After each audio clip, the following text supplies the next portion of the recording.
سلام، من کیانم و Welcome to Critical with K.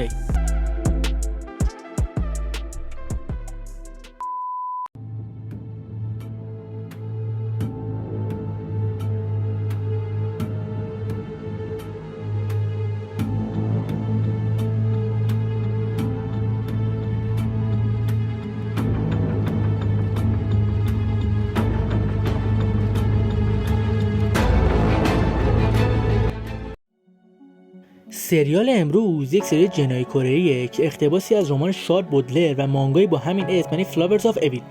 سریالی که طرح کلیش حول محور کاراگاه زن به اسم چاجیوون که سر تحقیقاتی که با تیمش داشته روی قتل‌های زنجیره‌ای به یک پرونده قدیمی برمیخوره که هرچی بیشتر به جلو میرن تحقیق میکنن این زن بیشتر به شوهرش که ظاهر خیلی آرومی داره و پدر خوب برای فرزندش و همسر خوبی برای خودشه شک میکنه.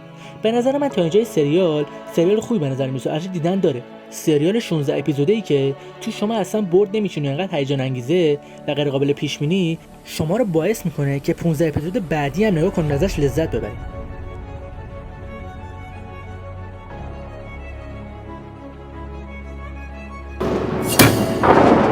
맞아.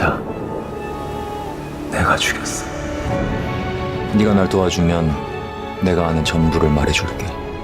یکی دیگه از جذابیت‌های این سریال موضوع جالبشه که در هالیوود کمتر یا حتی اصلا بهش برخورد نشده، همکاری دو قاتل سریالی با هم. سریال داره پلات تویست‌های زیادیه که باعث محید شدن و مجبور کردن مخاطب به خودش میشه. همین امر باعث میشه با دیدن اپیزود اول به دیدن 15 اپیزود دیگه هم ادامه بدید. 15 اپیزودی که صحنه‌ای همراه با ساسپنشن که باعث میشه شما شروع به حد زدن قاتل کنید که قاتل اینه، قاتل اونه و میتونم بگم در اکثریت سکانس‌ها قرار اشتباه کنید. همین سناریوی جذاب باعث اکسایتد شدن مخاطب و ادامه دادن به این فیلم میشه. 진실이 밝혀지는 순간이 تو طرح کلی این سریال جنایی شما با 3 قاتل سریالی آشنا میشید که همین باعث گمراهی شما برای حد زدن قاتلین میشه که اونم به خاطر بازی پیچیده و عمیق رول پلی هاست.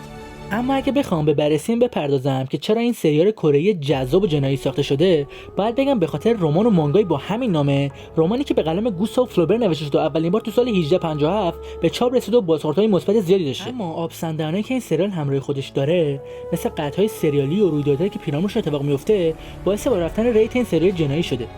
اگه بخوام برای جمع‌بندی کلی به نظر منتقدان بپردازم، بیشتر نقدشون به این سمته که این سریال با ترکیب شدنش با عناصر زیبایی شناختی، درام و عمق فلسفی خودش تونسته تأثیر مثبت در خوش بذاره.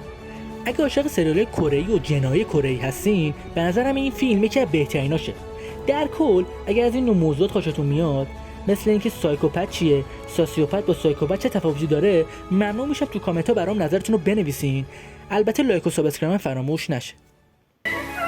그 진실이 밝혀지는 순간이 언젠가